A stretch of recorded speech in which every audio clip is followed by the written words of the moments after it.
Honestly, I didn't really want to make this video, family, and the reason is simple. I genuinely like Abba and Preach, I really do. When it comes to social commentary, I think they are one of the sharpest duos on the platform. In my honest opinion, they are the best team I have ever seen in the reaction space, hands down. As YouTubers, as professionals, as individuals, I have never heard anything negative about either of them off camera. But here's the thing. When you build a public persona around a certain set of values, and someone comes forward with proof that contradicts that image, it does real damage to your credibility. And that matters here, because Abba and Preach have always carried themselves with a level of integrity that set them apart. Preach, love the guy. Don't always agree with every take he has, but he comes across as genuinely positive, grounded, and easy to respect. Same goes for Abba. Unfortunately, what happened is that Preach found himself in a position where he was trying to cover for Abba during a live stream called Let's Talk About It, and the situation Abba was connected to was not a good look. Rather than letting it breathe, Preach spent most of that conversation trying to make the case that Abba is a private person who didn't deserve to have his business exposed. And that defense, as well-intentioned as it may have been, is where things started to get complicated. I'm livid for a couple of reasons, right? Reason number one, there's a lot of people out there that do not want to talk about it, and sometimes it's your friend. So, in this clip, Preach is visibly frustrated, and the core of his frustration is that Abba's personal information has been made public. He's defending Abba as someone who intentionally keeps his private life separate from his public persona. And while Preach is speaking about a friend here, it's pretty clear who he's referring to.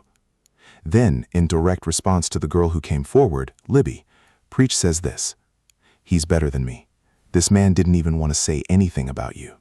But since you're trying to frame him as something that he's not, now he's got no choice but to speak on it." Now, respectfully, because I do like Preach, that argument doesn't hold up. Here's why. At the point when Preach made that defense, the situation with Abba was actually far worse than what had surfaced publicly.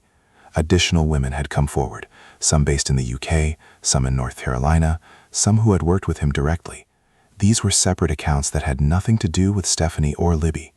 We're talking about multiple people coming forward within a short window of time. So no, Libby wasn't framing Abba as something he wasn't. She actually had no idea how deep it went. Nobody did at that point, including people who had been in his comment section showing him support. And here's what makes this even more significant. Abba has effectively acknowledged the first two situations, Stephanie and Libby, because he exposed the woman in Switzerland himself. That admission alone gives real weight to the accounts that followed. If the first two are confirmed, there's little reason to dismiss the rest.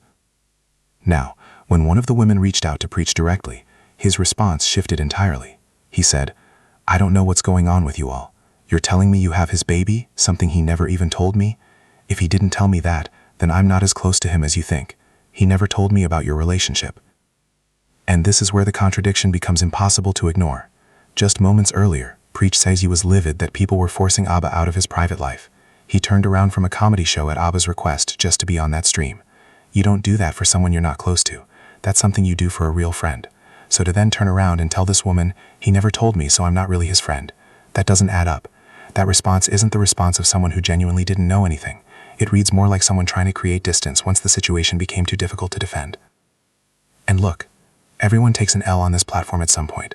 Nobody is immune to that. But the standard Preach himself said when he called out Myron and Fresh and Fit for defending each other when one of them was in the wrong, that same standard applies here.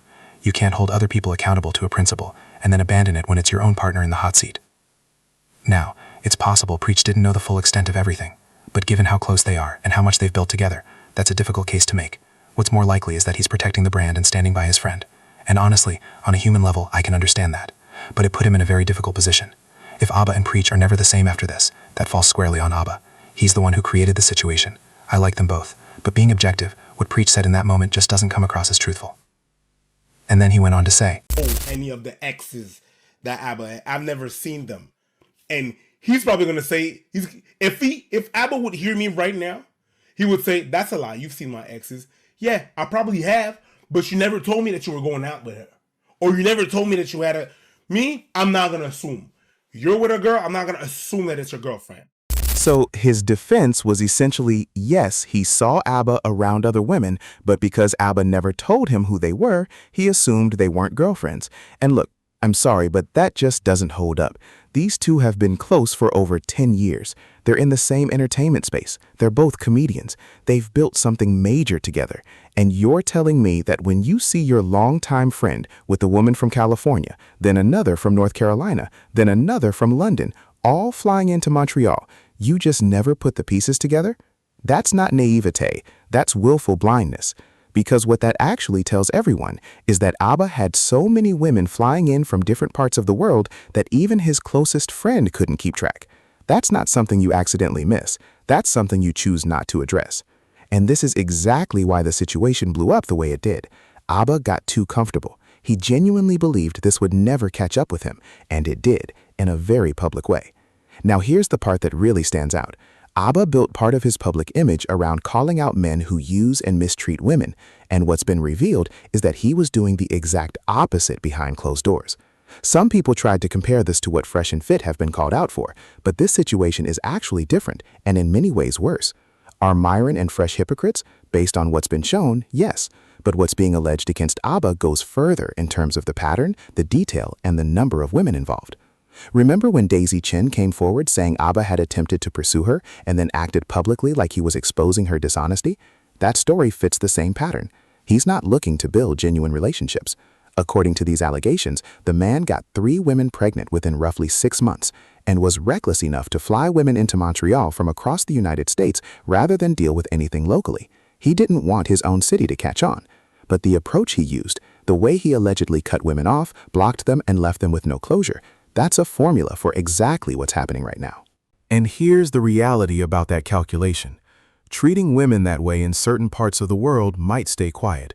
But when you are a public figure dealing with women from the United States, Canada, and the UK, women who followed your content, supported your brand, and then felt used and discarded, the outcome is different.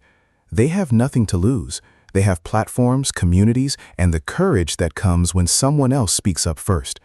Once that first person said something, the door opened, and now there are 5 accounts on record, with likely more to come. This isn't going away anytime soon. And I want to say something directly to content creators, because this is a broader issue. Stop taking advantage of your audience. I know the access is there. Women admire what you build, they reach out, it feels easy. But whether you're a YouTuber, a coach, a pastor, or any other public figure, the people in your circle and in your following are not there for you to exploit. Abba was allegedly using the Abba and Preach platform itself as a pipeline, meeting women through the channel's fan base and then treating them as disposable once things didn't work out. That is a betrayal of trust on multiple levels. Now, from a cultural standpoint, and I say this as someone who came from Ethiopia and has lived in Uganda, there is a real pattern that sometimes follows people from more closed, conservative communities when they move into environments where accountability is more public. In tightly knit communities across East Africa, Ethiopian, Somali, Eritrean, Djiboutian, conflict tends to stay behind closed doors. That's the cultural norm. You handle things privately. Nobody airs it out. And for some people, that mindset travels with them when they move to Switzerland, Canada, or the States. They operate under the assumption that silence will be kept because that's what they've always known. But once you step outside of that ecosystem and start dealing with people who don't share that loyalty and who have been genuinely hurt, that assumption falls apart completely, and that's a significant part of what we're watching unfold here. As for Preach, I genuinely do feel for him. He seems like a good person who got caught in something he may not have fully understood. But here's the contradiction that keeps coming back. When Abba was around other women, Preach claims he was unbothered and unaware. But now that everything is public and the situation is at its worst, suddenly he's deeply involved, defending the brand and going to bat. That shift in engagement tells its own story. Abba's personal behavior has put the entire channel in a difficult position, and at this point, staying silent is probably the smartest move Abba can make because the damage is largely done, and more women are going to continue coming forward. So what do you think about all of this? This is O City Jackson, and that's another episode of Celebrity Junk.